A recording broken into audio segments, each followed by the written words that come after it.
As we have seen in the previous video focused on the definition and related opportunity of the home sustainability journey, and in case you missed it, you can access it by clicking on the link above here. Sustainability is defined as meeting the needs of the present generation without compromising the ability of future generations to meet their needs. We, as homeowners, have an opportunity to make life for our families better today and in the future, not only providing a more sustainable home, but at the same time improving our family's quality of life. And of course, save money, which we will need as we make investments throughout this journey. Transforming your home to become more sustainable will very likely be a multi-year journey. It is therefore important for you to prepare a structured approach. And without surprises, when I talk to people about their sustainability journey, they often summarize their plan by saying, "I'm going to install solar panels." Yeah, well, this is great, but it is the wrong starting point. If your primary step is planning for the installation of solar panels, you will often just try to match your current electricity consumption and therefore miss the full potential.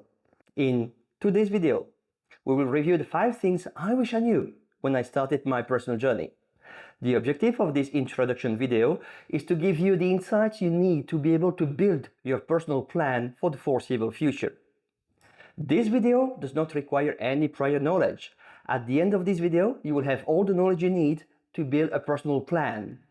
Welcome to your smart sustainable home.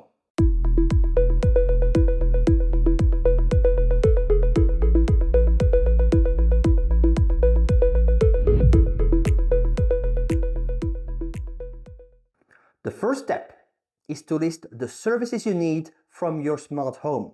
This list will contain all key services that your family will need now and in the future when living or working from home.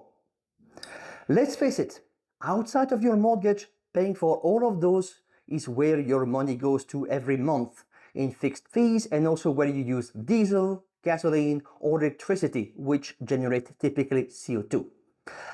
I encourage you to think long-term and then list services which matter to you. Focus on all services that you either use now, such as water heating, and include services that you plan to use in the future, such as an electric car, charging even if you do not own an electric vehicle at the moment. Of course, if you don't own a pool or do not plan to have one, later on exclude it from your list. Once you have created your list, go ahead and prioritize it. Unless if you ask a specialized company to implement your smart sustainable services for you, you will run into many issues. You may quickly notice your Wi-Fi coverage is not sufficient. You might notice at times some electrical appliances put themselves in protection without you really knowing why, or you might see water at times leaking. Understanding and fixing those issues one by one will need time and is part of the learning curve. So, unless if you want to entirely outsource implementation to a specialized company, provided you find one able to do all of them, plan your journey in discrete steps. Start with, for example, smart lighting, which will be fairly easy, cheap, and has very little risks associated with installation. Then involve 2 more complicated services. Each service will come with specific enablers. Those could be choosing and installing a renewable energy production, such as solar, wind, or both. Smart heating. To make sense, you may have to insulate your home first, which will be a significant investment for which you will need to generate savings first through all the other services if you do not have the cash immediately available. The foundational enabler for any smart home is the ability to turn off and on any electric appliance automatically. This is achieved by using what is known today as a smart switch, at times called a connected electric switch. The principle is easy. It is a traditional electric switch connected to the internet, usually through Wi-Fi. Those smart switches are available in all forms and sizes and prices, and they're usually affordable, with their price starting as a few dollars or pounds. This is the important concept. Let's take the time to review it in more details. So in this extremely simple example, we have a light bulb connected via this manual switch to electricity. So currently it is off, meaning that we have two cables in, two cables out, not connected. If I switch it on, no surprise, current will be allowed and therefore light will turn on. Doing the other way, disconnect the cable and that's it. All right, as you can see, we've done a very small change. We've replaced the traditional switch by a smart switch. I still have two cables in, two cables out. I still have this little button I can use to force the current if I want it to go through. The major difference is that I have also the possibility to use a third-party device such as my laptop, my Mac, tablet, iPhone, you name it, to turn the device on or off. And I could do this from wherever I want in the world and also with other conditions, which is what we will see. Now, this is my test bed. I would like to highlight that this device is pretty safe with a 3-watt lamp like this one. However, in case you want to get your car connected to it, please ask a professional. Let's now review how those smart switches are used and why they are so important to your sustainable journey. Our solar energy production do not produce 24/7 the same amount of energy. And at the same time, we do not consume the same amount of energy throughout the day. Solar electricity production follows the same bell curve pattern on a daily basis.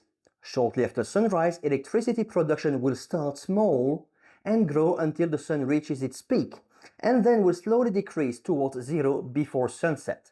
The next day, the same cycle will start again. If we look at long-term statistics, we observe the same bell curve every single day of the month, which can be even projected by your specific solar management tools. Our homes, however, will consume energy according to a very different pattern. We will have a constant need of energy for critical appliances such as freezers, boilers, and wine fridges, which will be on 24/7. Then, on top of those critical loads, we will at times need additional energy for the dishwasher, watching television, or others, which will be turned on and off as required during the day. In this chart, the portion still visible in yellow represents the overproduction versus all needs. Depending on your installation and the country where you reside, the excess energy will be either sold back to the grid operator, sold to a virtual battery operator, or will simply be lost. There is one thing common to all those three scenarios, however. You will always buy electricity at a higher price that you can sell it to operators. In other words, it's always better to either maximize electricity usage produced during the day, or when it's not possible, store it and use it later. All other scenarios lead to a loss of money. To solve this problem, we can leverage energy rating. Energy rating compares the solar energy production with the needs of your home.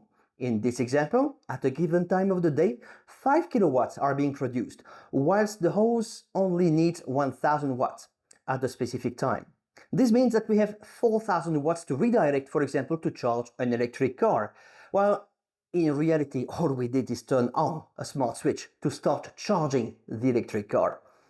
Monitoring is continuous, meaning that if we have temporary clouds in the sky reducing our electricity production, our house consumption will remain intact, whilst the car charge will be reduced to the solar energy currently available. Please note that instead of a car, I could have used a water heater, HVAC, or house batteries, amongst others.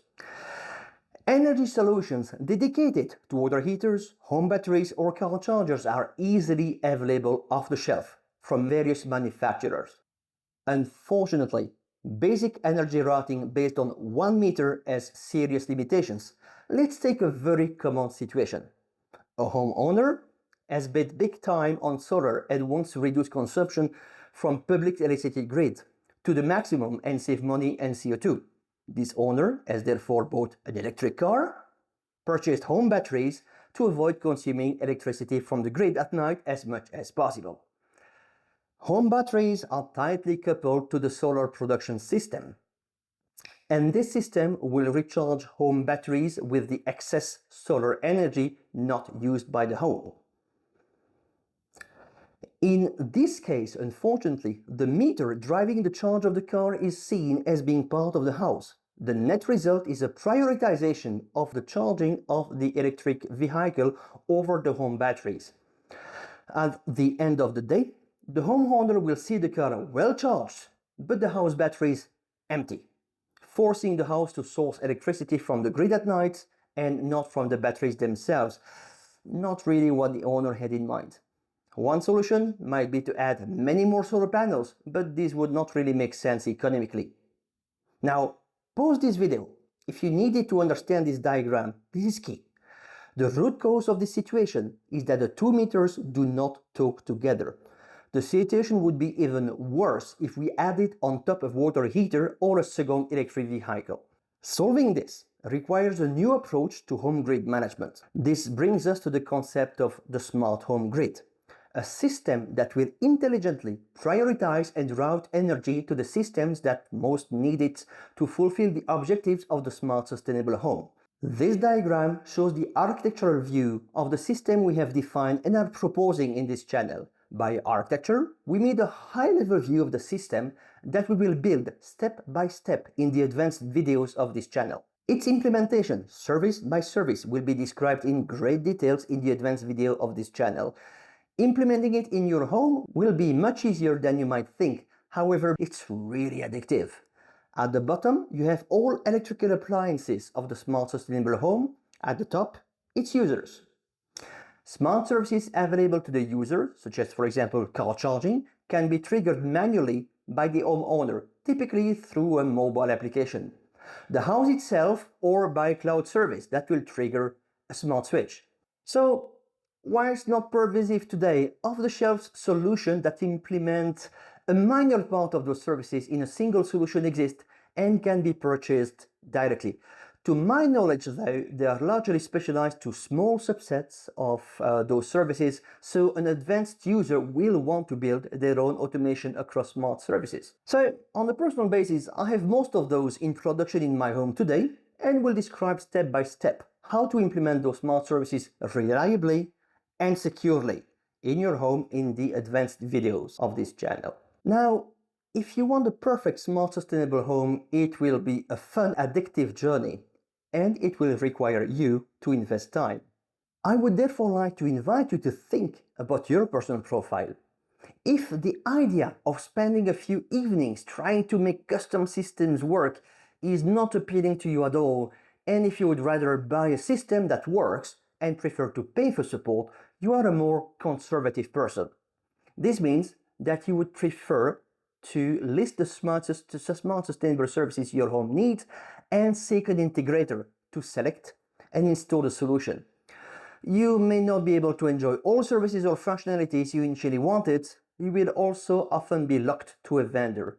This brings, however, simplicity and peace of mind. On the other hand, if, like me, you always seek the optimal solution and you are not afraid of spending a few evenings deploying and troubleshooting technology, yet you want to continuously improve your sustainable home, you are definitively on the innovator side and are ready to build your own system. Now, the reality is that most of us are somewhere in between those two extremes. So, before you spend too much time reviewing the advanced videos of this channel, I recommend for you to think, where do you see yourselves between those two extremes? Your profile should largely determine your plan and whether you spend time searching for a ready-made system or whether you prefer to spend time building one yourself. Thank you so much for listening to this video. If you found this video useful, please give it a like. If you want to join this journey, consider subscribing to this channel.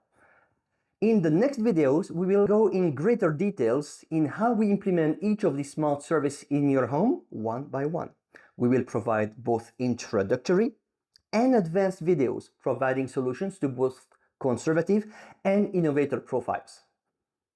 So, what are the smart services you plan for your home?